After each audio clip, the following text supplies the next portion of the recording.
বিকেলবেলা ননদিনী জোর করলো, চলো ঘুরে আসি। তাই এই সাজুগুজো চলছে। চলো এবার বেরোনো যাক। সবাই বেশ গল্প করতে করতে যাচ্ছি। এদিকে আমার ননদিনী সেলফি তুলতে ব্যস্ত। ডায়মন্ডের নদীর ধারে চলেও এলাম।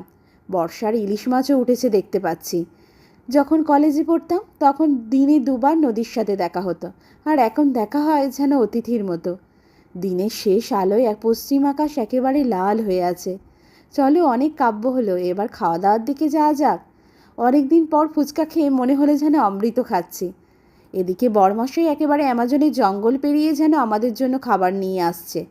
কিছুক্ষণ নদীর কাছে সময় কাটিয়ে মেন কোর্স খেতে চলে এলাম রেস্টুরেন্টে। খাওয়া দাওয়া অনেক হলো। এবার একটা লাইম সোডা খাচ্ছি আর ভাবছি কাল কতটা ডায়েট করতে হবে। এবার বাড়ির পথে গাড়ি ছুটছে, সেই সাথে ছুটছে ওই পূর্ণিমার চাঁদ। চলো ভিডিওটা তবে এখানেই শেষ করি। দেখা হচ্ছে অন্য মিনি ব্লগে।